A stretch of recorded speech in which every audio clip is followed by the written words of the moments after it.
The night I realized my family would never see me the same way again. I had just finished clearing the dinner table. The dishes, stacked high with remnants of the meal, sat in front of me like some kind of cruel reminder. The laughter from the living room still echoed in my ears, but it felt distant, muffled. I could hear my mother's sharp laugh and my brother's easy, carefree chuckles, but they didn't reach me, not like they used to. The warmth of family had been replaced with something colder, something more sinister. I had been so naive, so certain that nothing could break this bond. But I was wrong. It was all unraveling before my eyes, in front of the people who were supposed to be my protectors, my supporters. Now I was the enemy. My name is Claire Hartley, 34 years old, a high school counselor with more heart than I knew what to do with. That's what people used to tell me, at least. I suppose it was true. I had always felt everything deeply, too deeply, probably, but that's how I loved, fully, honestly, with every part of myself. And that's how I'd given myself to my family. I thought they would always be there for me, no matter what. They were my roots. My parents, my brother, my extended family, they were supposed to be my foundation. But now, as I stood there in the kitchen, the weight of my father's words still pressing down on my chest, I realized I was the one who had been holding everything up, only to have the ground ripped out from under me. "I thought you were different, Claire," he had said, his voice low and filled with disappointment. "But I see now you're just like the rest of them. You've betrayed me just like your mother, just like Ethan." His words had cut through me like a knife. I hadn't expected this. No, I had expected anger, perhaps, but this was something else entirely. This was a betrayal of a kind I could never have imagined from the man I had looked up to all my life. And it wasn't even the words themselves. It was the look in his eyes as he said them, the coldness, the finality, like he had already made up his mind about me, like I was already gone. That night, I hadn't said anything back. I had just stood there, frozen in the kitchen, while the storm inside me grew louder. My father's betrayal wasn't just about me. It was about the fact that everything I thought I knew about our family was a lie. Everything I had worked for, every sacrifice I had made, every decision I had thought was made with love, had been nothing more than a facade. My mother, my father, both of them had always said they wanted what was best for me. But they didn't care. Not really. I thought I could escape the pressure of their expectations. I thought I could carve out my own space in the world. I thought that by becoming a counselor, by helping kids who were struggling just like I had, I would find some kind of redemption for myself. But I was wrong. The truth is, I had been living in a world where nothing was ever mine. It was all part of a game, a show that they controlled, and I was nothing more than a pawn. But what hurt the most wasn't just my father's words. It was the realization that this betrayal wasn't the first.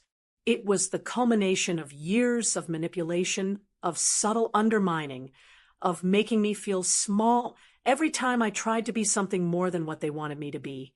And now they were taking everything away from me, my independence, my identity, my right to choose my own future.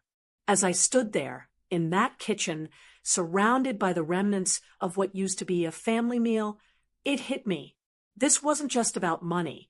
It wasn't about the inheritance that had been left to me by my grandparents, although that was part of it. It was about control, about my father's need to dominate every aspect of our lives, to bend us to his will. And I had allowed him to do it. I had allowed him to take everything from me without even realizing it. But not anymore. The decision was made right there in the stillness of that room. I wasn't going to fight for their approval anymore. I wasn't going to sit quietly and let them decide my fate. I was done being their doormat, their pawn in their game of wealth and power. I would take back control. I would find my own way, without them. I had been wrong about one thing, though. The anger that had been simmering inside me wasn't just the result of their betrayal. It was the result of my own denial.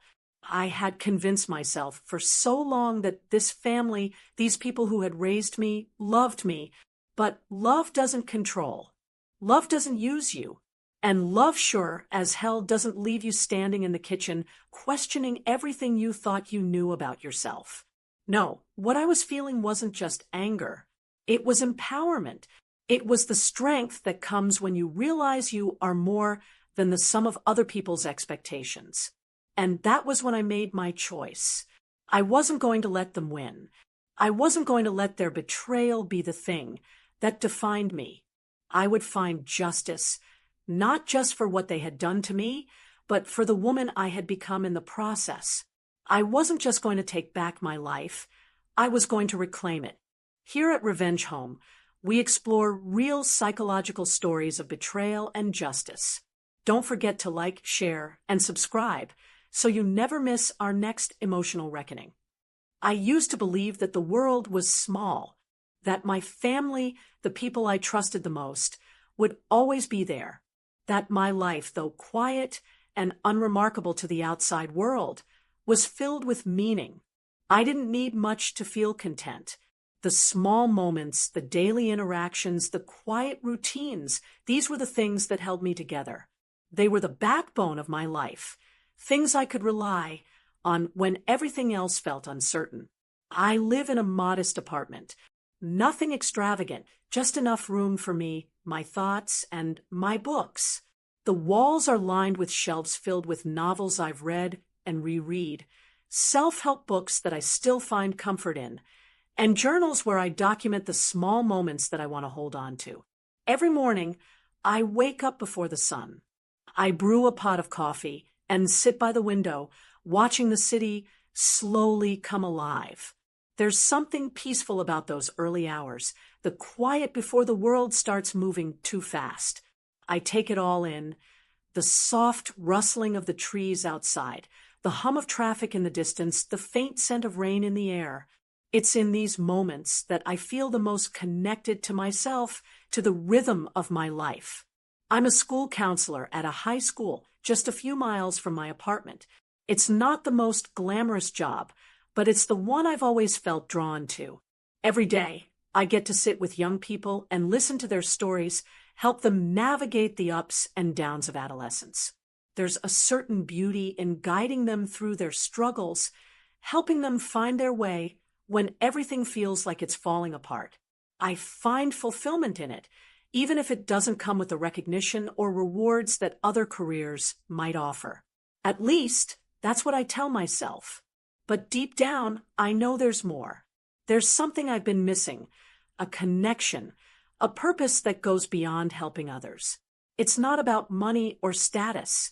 It's something deeper, something I've been chasing for as long as I can remember, a sense of belonging, of being seen for who I truly am, not just the role I've been assigned.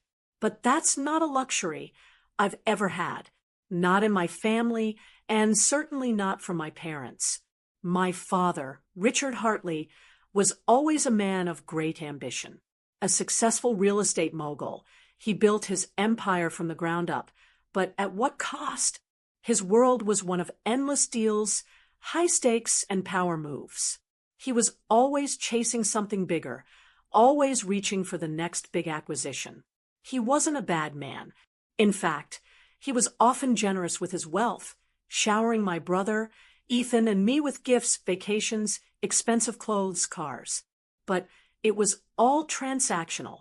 There were no genuine connections, no deep conversations. He loved us in the way that someone loves their possessions, their investments, but not in the way that mattered most. My mother, Diane, was a woman of appearances.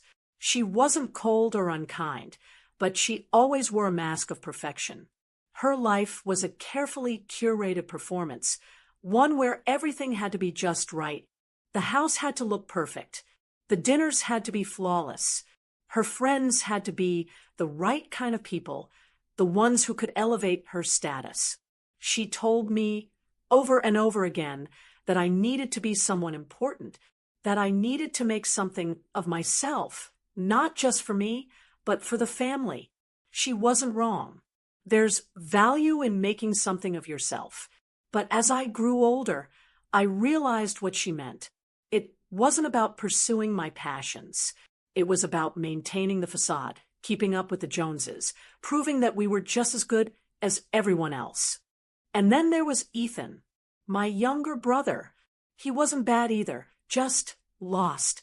Ethan always wanted to live up to our father's expectations, to be the one who could carry on the family legacy. But he never really knew who he was outside of that. He floundered between careers, tried a bit of everything, but never stuck with anything long enough to make it his own. And yet, there was always this underlying competition between us, this unspoken tension. My father always saw Ethan as the heir to the empire, and that's the way it had always been. He groomed him for it, expected him to take over the business one day. But me, I was just the daughter, the one who didn't fit into their world. I couldn't blame Ethan. I understood the pressure he was under.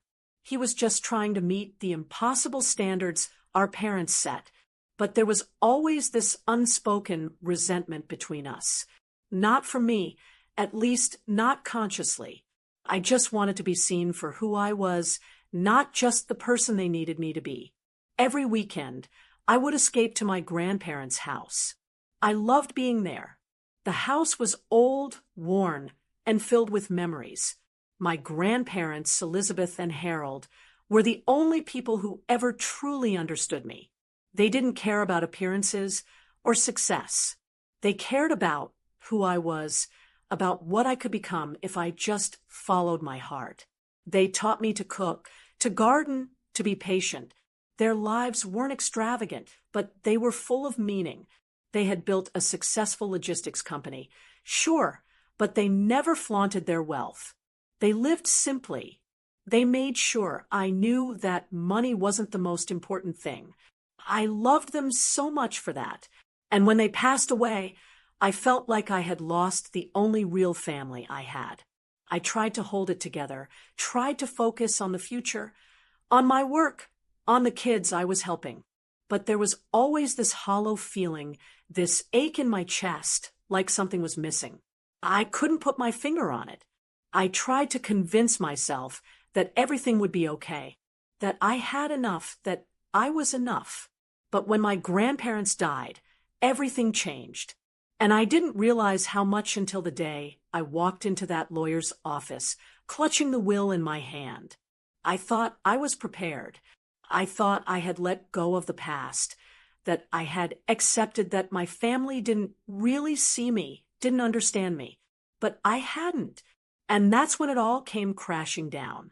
The morning I walked into that lawyer's office, everything seemed ordinary, almost mundane. The light outside was gray, soft, the kind of early autumn morning that made the world feel quiet and still. I wore my favorite coat, dark green, woolen, a gift from my grandmother. I had brushed my hair just enough so that it framed my face without looking too done up. I wanted to look like myself, to feel like myself. I thought it would be a normal day. I thought it would be just another one of those awkward, bureaucratic moments where people sit in uncomfortable chairs, listening to papers being shuffled, waiting for someone to hand over what belongs to you. But this wasn't just about a will. This wasn't about a house or a few $1,000,000. This was about everything I had believed in, everything I had thought was true about my family. When I entered the lawyer's office, I was greeted by the faint hum of the old chandelier overhead, the cold, polished surfaces of the desk, and the leather chairs that felt too formal for the occasion. I could hear the faint clink of the clock on the wall ticking away as I sat down, trying to calm the nervous flutter in my stomach. I could feel my hands trembling just slightly as I set them on my lap. Matthew Goldstein, the lawyer, stood up and greeted me in the same steady, composed voice I had heard when he called me about my grandparents' passing. He was an older man, silver-haired, with glasses that seemed too large for his face. There was kindness in his eyes, something that reminded me of my grandparents, the way they had always been warm, always made me feel safe, even when the rest of the world felt like it was falling apart. "Miss Hartley," he said, his voice low, "I know this must be difficult for you. Please take a seat." I nodded, my throat dry. I sat down. I tried to steady my breathing. He opened the file before him, the rustle of paper breaking the silence. The dim overhead light cast long shadows on the walls, and for some reason, it felt as though the world outside had disappeared, leaving only this small, tense moment between us. "Your grandparents, Elizabeth and Harold, left you something important," Matthew continued, looking up briefly before turning to the file. His eyes flicked over the pages, his fingers skimming the lines. "They've updated their will recently, and it's clear that they made this decision with care." I tried to smile, but it came out stiff. I had always been close with my grandparents, closer than with anyone in my immediate family. I had spent so many summers in their house, learning from them, listening to their stories, watching them live a life that seemed so different from the one my parents had built. They had been my refuge. But this wasn't just about them. Not anymore. "They've left you everything," Matthew said, his voice barely above a whisper, as though speaking it too loudly might change the weight of the words. "Everything in the estate.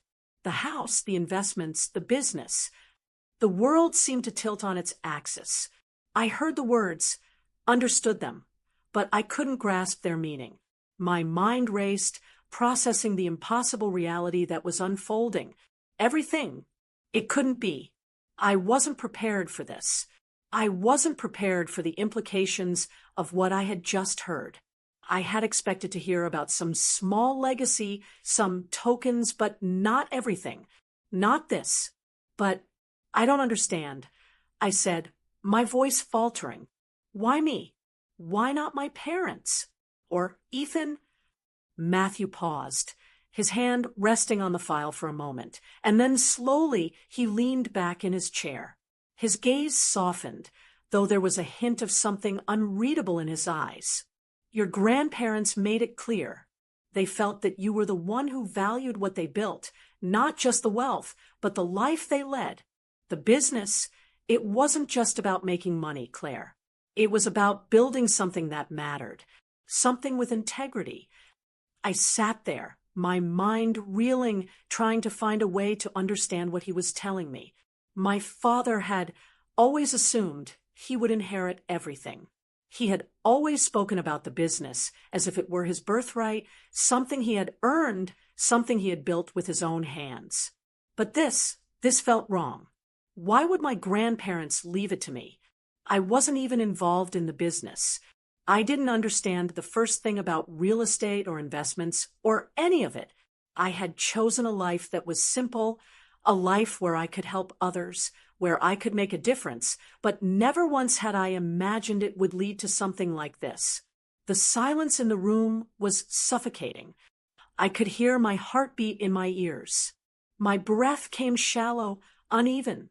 Then I heard a voice, a sharp voice, one I knew all too well. It was my father's. "Claire," Richard's voice was filled with disbelief. "What is this? This is absurd.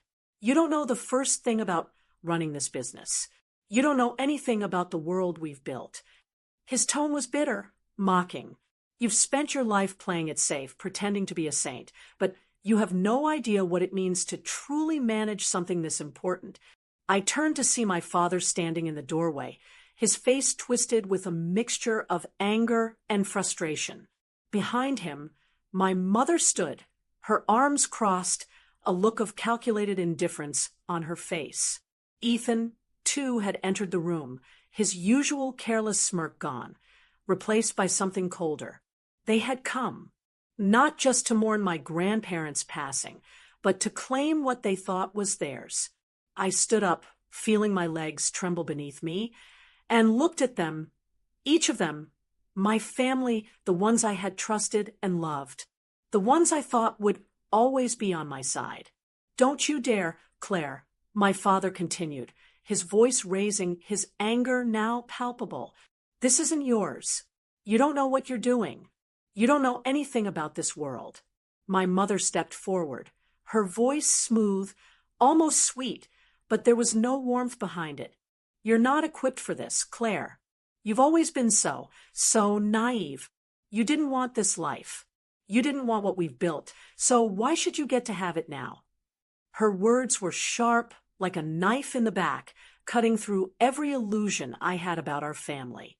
Ethan, standing behind them, smirked. You really think you can handle all this? What do you know about managing a multi-million-dollar business, Claire? You're just a counselor. And then it hit me. The truth was so much more painful than I had anticipated. This wasn't about the business. It wasn't about what I had or hadn't done. It was about power, about control. They had never seen me for who I truly was.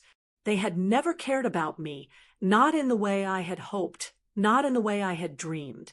I had been nothing more than a pawn in their game all along. Everything, my father repeated, his voice rising, was supposed to go to me. It was always supposed to go to me. This is my birthright. And just like that, it was clear. My father, my mother, Ethan, they all felt entitled to something that wasn't theirs. They had always assumed I would play by their rules, fit into their mold. But I wasn't the same person I had been when I was younger. I wasn't the naive girl they could push around anymore. I stood up straighter, my hands clenched at my sides. I wasn't going to let them do this. I wasn't going to let them control me any longer. No, I said, the word coming out sharper than I expected. I will not give this up. I will not let you take it from me. For a moment, everything seemed to freeze. My father's face reddened, his eyes narrowed, the fury inside him boiling over. He opened his mouth, but before he could speak, I interrupted him. You have no right to this. I continued, my voice unwavering now. You've never understood what this was about. You've never understood what family is about. And now you'll have to deal with the consequences. I turned away, heading for the door, feeling the weight of my decision settle inside me. This was it. The moment everything changed. The morning after my family stormed out of the lawyer's office, I sat alone at my desk, the small lamp casting a warm, solitary glow over the room. The apartment, which had always felt like my safe haven, now seemed suffocating. The air felt thicker, as if something had shifted, like the walls themselves were closing in on me. I hadn't slept much the night before, the adrenaline from the confrontation still coursing through me, my mind replaying every word, every sharp glance exchanged. But there was something else too, something buried deep beneath the surface of my mind, something I couldn't quite name.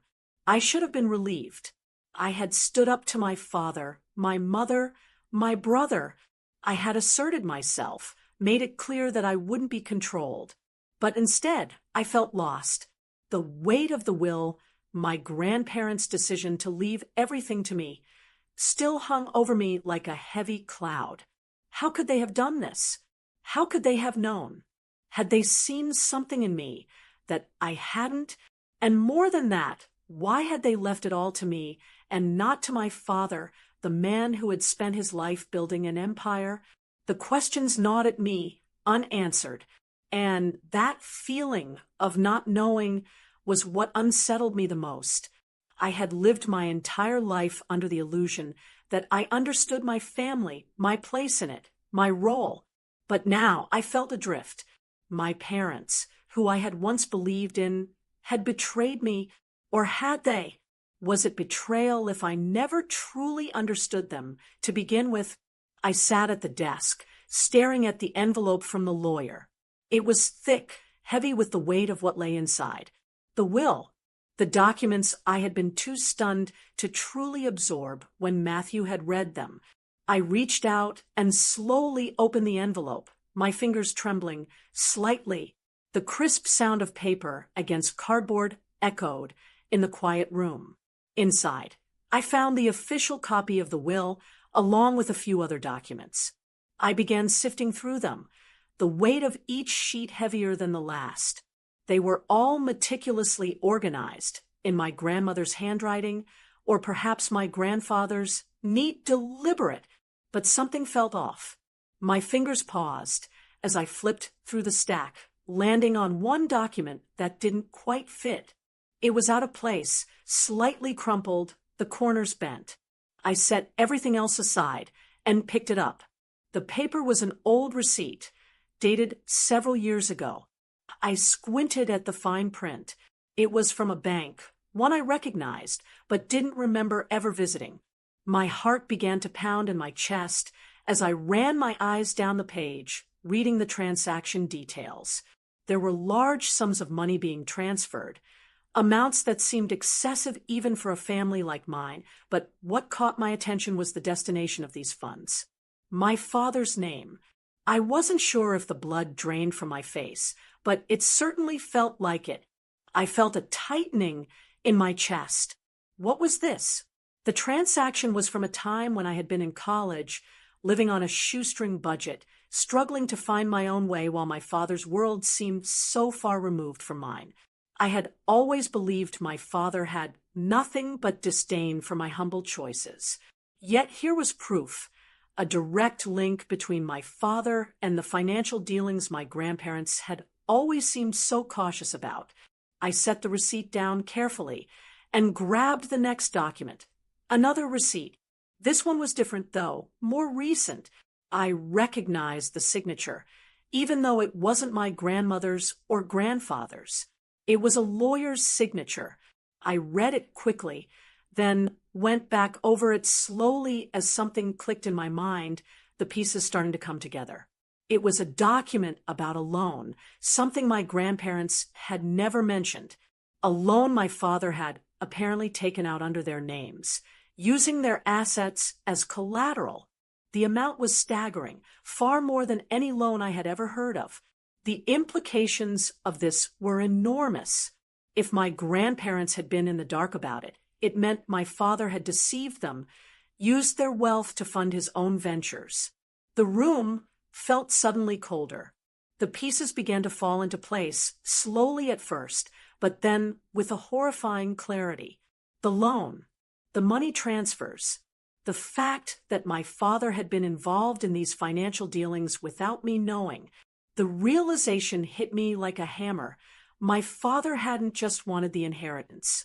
He had wanted control. He had been working behind the scenes, trying to manipulate my grandparents' fortune for years. And now he had used me to accomplish his goals, to cement his hold on the family legacy.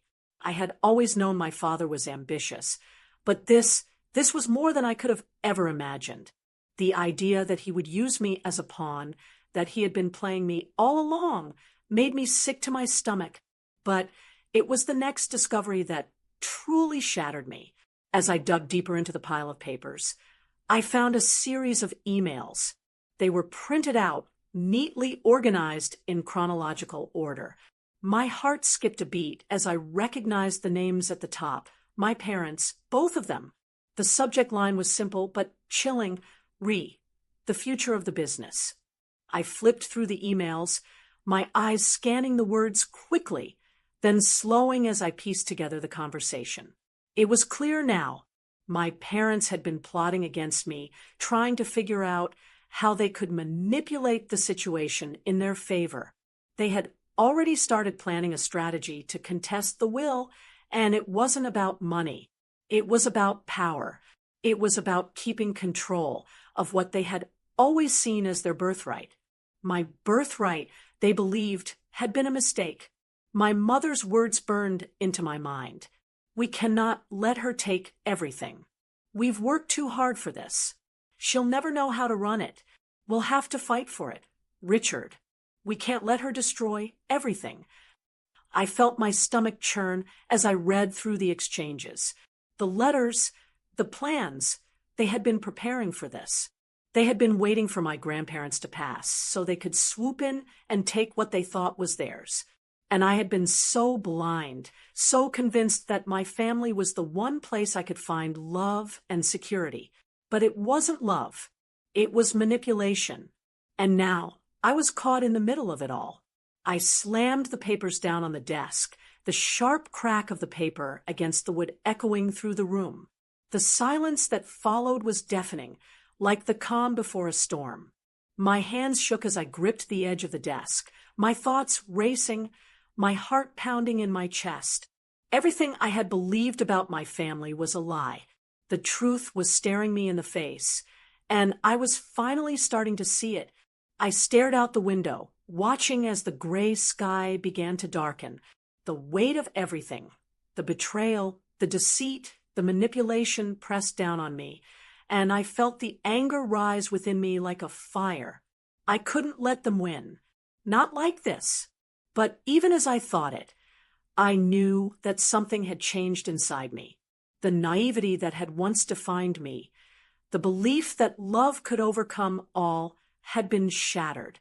In its place was something stronger, something sharper.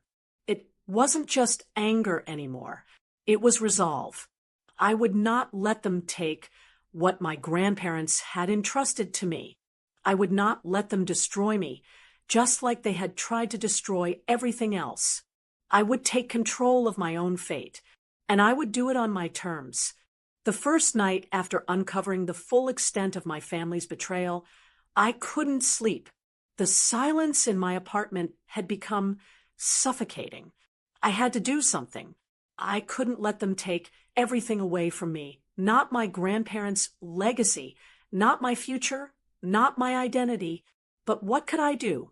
What was the right thing to do? The injustice still burned within me, sharp and stinging. Yet I had a strange calmness creeping over me, a stillness that kept pushing me forward. I could already feel the shift happening within me, the quiet strength that would guide me through this storm. The next morning, I began to formulate my plan. I couldn't rush this. It had to be precise, calculated. I needed information. I needed leverage. I needed allies. I wouldn't be playing my father's game. No, I would play mine. He had always relied on his power, his wealth, and his connections.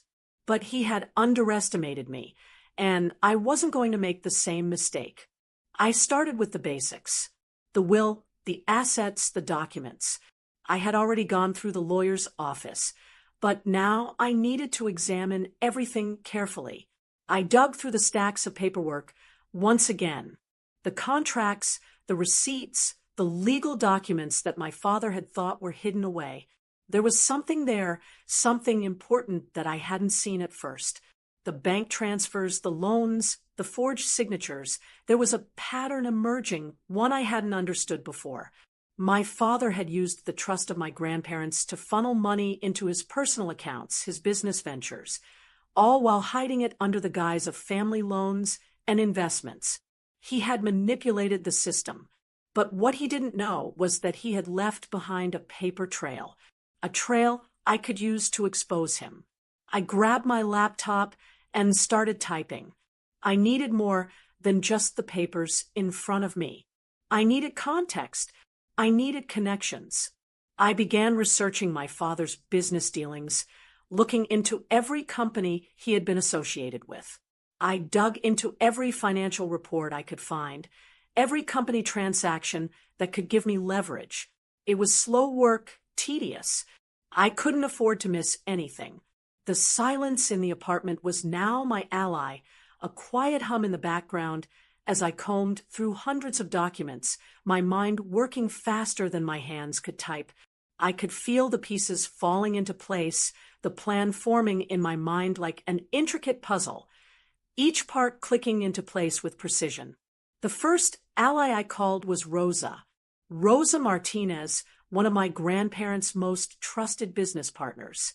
She had been with them for years, helping to manage Alexander Logistics, the company they had built from the ground up. I had never thought of her as someone I could lean on, but now I knew she was one of the few people who could help me. I knew I had to be careful. She might be loyal to my grandparents, but loyalty didn't always translate to allegiance to their granddaughter. People had their own agendas, their own interests, but something in me trusted her. I called her that afternoon. Rosa, I said when she picked up. It's Claire. There was a slight pause on the other end of the line. I knew she was trying to place the voice, but then recognition flickered. Claire, it's been a while. How are you holding up? I'm fine, but I need your help, I said, cutting to the point. I've uncovered something about my father, and I need you to help me understand it. It's about the business. There was a long silence. I could hear the soft shuffling of papers, the sound of her deep breath. I'm listening, she said cautiously. I proceeded to explain what I had found. How my father had used my grandparents' company to line his pockets, using their trust to secure loans, funnel money into his own ventures, even taking out a loan under their names without their knowledge. I told her about the bank statements, the documents, the things I had found that confirmed my suspicions. I need access to the company's financial records, I said. I need to see everything. I need to know exactly what my father has been hiding. There was a long pause before she responded. I've always believed in your grandparents' vision, Claire. I owe them my loyalty. But what you're asking isn't simple. You need to be careful. If Richard finds out, I know the risks, I interrupted. But if I don't do this, if I don't expose him for what he's done, my grandparents' legacy will be gone. Everything they worked for will be destroyed. I can't let that happen. I understand, she said softly, a resigned sigh in her voice. I'll help you, Claire. But you need to be patient. This is going to take time. You can't rush this. Thank you, I said, a sense of gratitude swelling in my chest. She wasn't just helping me. She was helping my grandparents, too. She knew what they had stood for, what they had built, and I wasn't alone in this fight anymore. The next few days were a blur. Rosa came through for me, helping me gain access to the company's records. She provided me with everything I needed, financial statements, emails, meeting minutes, all the proof I needed to build a case against my father. I sifted through everything, carefully connecting the dots, seeing how my father had orchestrated every move to control the business, how he had manipulated the system to ensure that he remained in power. At the same time, I continued to gather more evidence. I contacted a few of my grandparents' former colleagues, people who had worked closely with them and knew the truth about how the company had been run. I needed their testimony. I needed people who could speak to my grandparents' values, their integrity, the way they had built the business on fairness and respect. I had to paint the picture of a company that had been hijacked, a family legacy that had been stolen. But as the days passed, something inside me began to shift. I wasn't just doing this for justice anymore. I wasn't just doing it for my grandparents. This was personal. It was about me now, about reclaiming my place in this family, about showing them that I wasn't just some naive girl they could push around. I was stronger than they realized, and I was willing to fight for what was rightfully mine. In the quiet of my apartment, surrounded by stacks of papers and computer screens filled with financial data, I sat back and allowed myself a moment of reflection. Was I seeking revenge, or was I seeking balance? Was it about getting back at them, or was it about doing what my grandparents would have done? I thought of the way they had lived, simple, unpretentious, but full of purpose. They hadn't cared about wealth or status. They had cared about integrity, about building something that mattered. I wasn't just trying to take down my father. I was trying to restore what he had corrupted. And that's when I realized it. I wasn't just seeking revenge. I was seeking justice. I was seeking to restore balance. The plan had taken shape. I had the documents, the evidence, and the allies I needed. But more than that, I had the will to see it through. I wouldn't be a victim anymore. I would be the one calling the shots. The pieces were falling into place. And soon, my father would understand that he couldn't control me anymore, that I had become someone he could never manipulate again. I had spent the last few weeks meticulously preparing. Every detail was accounted for. Every piece of evidence carefully organized, each conversation recorded, each document filed away in its own neat compartment. I had learned to navigate the intricacies of the business, the rules of the game, and, most importantly, the dark undercurrent of my father's control. This wasn't about just taking back what was mine. It was about showing him that I wouldn't be manipulated again. The moment had arrived. It was late afternoon, and the soft, golden glow of the sun was starting to fade.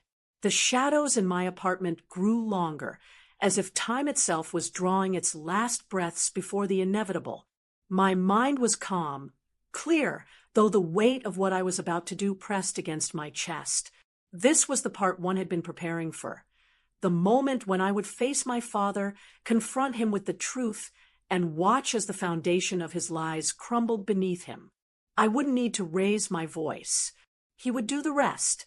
I took one last look at the documents spread out on my desk, the email chains, the financial records, the loan agreements, each piece of evidence carefully chosen, each one a key to unlocking my father's deception.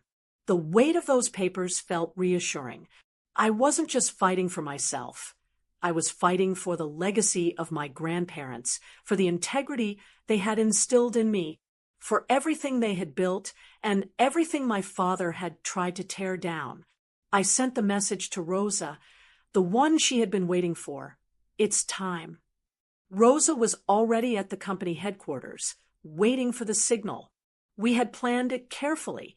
She would take charge of the legal side of things, handling the paperwork, ensuring everything was above board while I dealt with the confrontation, one that would shake my family to its core. At precisely 6 p.m., I drove to the mansion where my family still lived, where my father and mother believed they still had control. The house loomed in front of me, a fortress of glass and steel, a symbol of everything they had tried to build at any cost. Inside, I knew my father would be waiting. The storm that was about to unfold was inevitable. He had always been so certain, so self-assured that nothing could touch him. But he was wrong.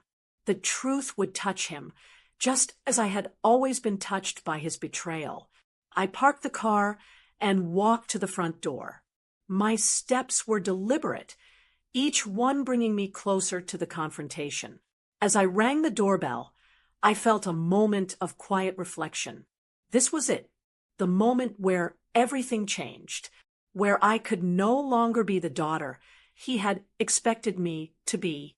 The door swung open, and there he stood, my father. His face, once filled with the warmth of pride, was now twisted with the anticipation of something he couldn't yet name. I saw it in his eyes. The moment he recognized the gravity of the situation, his posture stiffened, and for a second, he looked like he wasn't sure whether to step forward or step back. "What is this, Claire?" he asked, his voice low but edged with the same authoritative tone I had known all my life. "What do you think you're doing?" I didn't answer right away. Instead, I stepped inside, the sound of my footsteps echoing through the empty hallway. The house was quiet, eerily so, as if the walls themselves were holding their breath, waiting for the truth to be spoken. My father's hand went to his pocket where he kept his phone. I knew what he was thinking. He was trying to figure out how to control the situation, how to manipulate me like he had done for years. But this time, he wouldn't be able to. I held up my hand, stopping him in his tracks. "Don't," I said, my voice calm but firm. "This isn't about control. It's about truth." His eyes flickered with a mix of confusion and rage, but he said nothing. I could feel the tension in the room, thick, palpable. The silence between us stretched on, and I could hear the faint hum of the lights overhead. This was it. I pulled out the first document from my bag, laying it on the table in front of him. It was the receipt, the one showing the illegal transfer of funds from the family account to his personal account, the one I had found hidden in the files. I watched as his eyes moved over the page, his fingers trembling slightly as he read the words. "Where did you get this?" he demanded, his voice cracking slightly. "I've been looking, Father," I said softly, my tone not accusatory, but calm. "Looking at everything you've done. The loans, the transfers, the lies." He reached for the phone in his pocket again, but I was faster this time. I laid the next document in front of him, a bank statement, detailing how he had used my grandparents' business to secure millions of dollars in questionable investments. His eyes went wide, his hand freezing mid-motion. "This is insane," he whispered, the words barely audible. "You don't understand. This is my legacy. This is my life." "No," I said, my voice steady. "This is our family's legacy. Not yours. Not just yours." I could see the realization dawning in his eyes, the cold, stark truth. He had spent his life building a facade, convincing himself that everything he did was for the greater good of the family. But now, faced with the evidence, the lies were unraveling in front of him.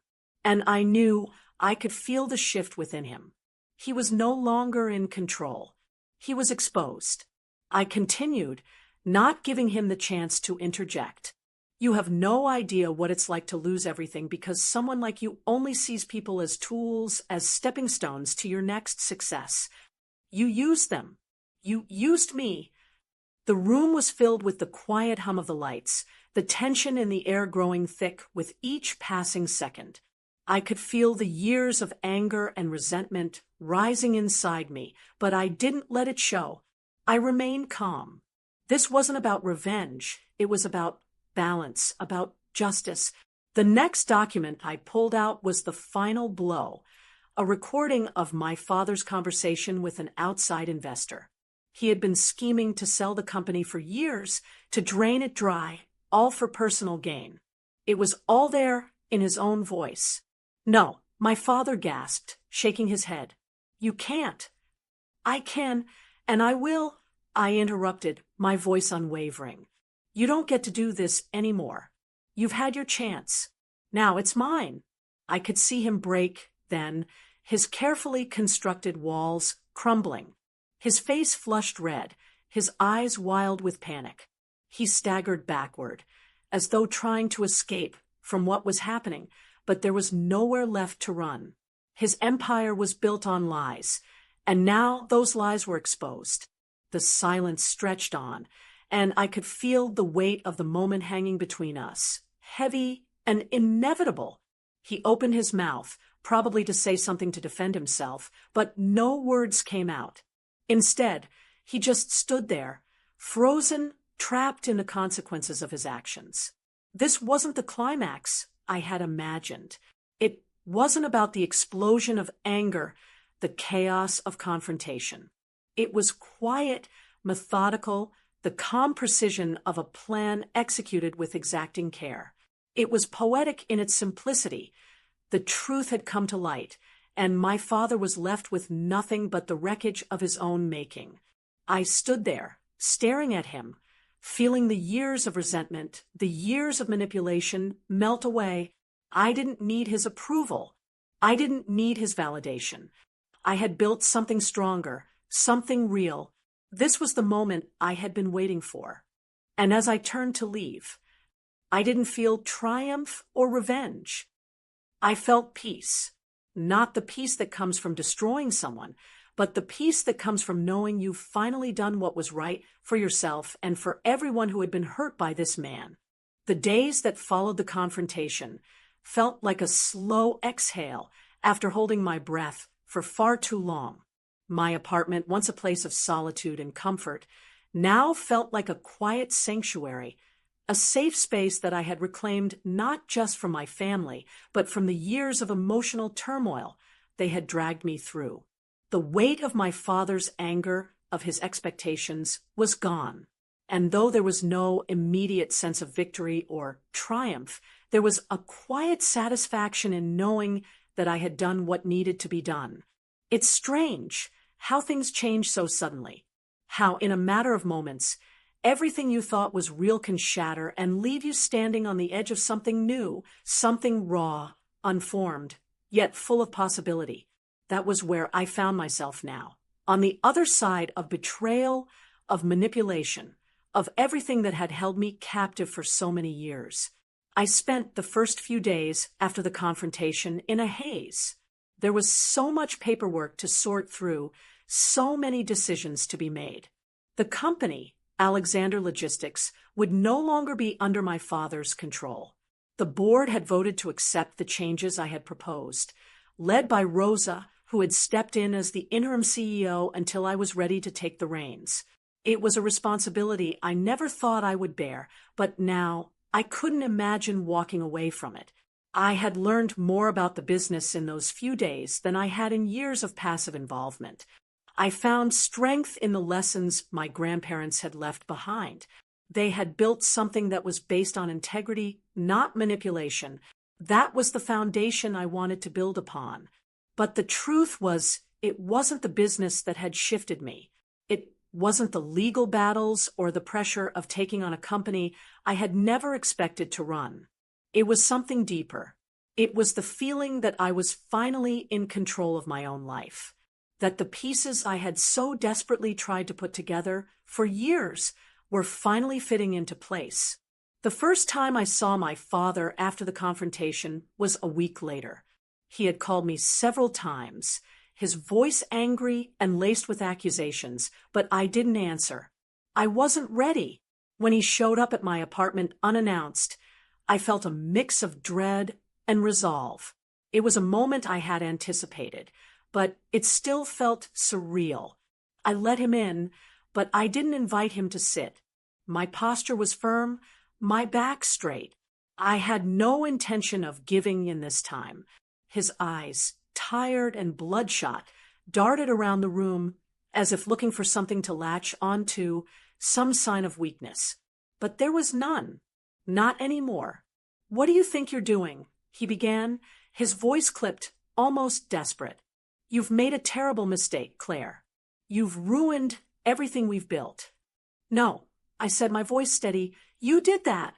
You built your empire on lies and manipulation, and you thought I wouldn't notice. I'm not sorry for what I've done. I'm only sorry I didn't see it sooner." The silence that followed was heavy, as though the words I had spoken had carved a chasm between us, one that would never be bridged. My father didn't respond right away.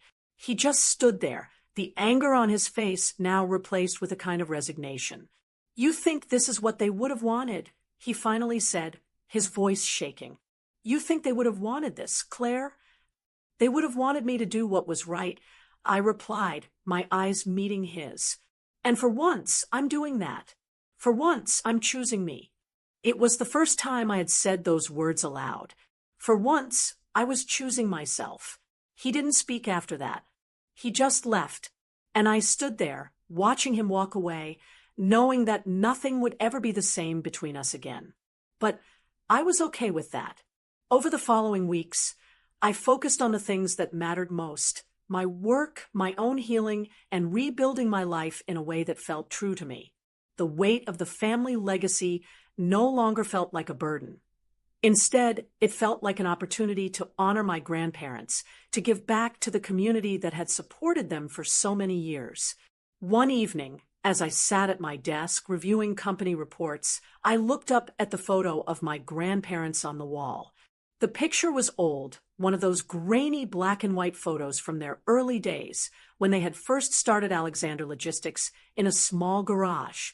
They were both smiling, proud of what they had built together. I realized, with a clarity I had never felt before, that their legacy wasn't just about the company or the money they had amassed. It was about the integrity with which they had lived their lives. It was about the way they had treated others, the way they had supported the community, and the way they had given without expecting anything in return. That was the real inheritance they had left me, the values they had instilled in me without ever needing to say a word.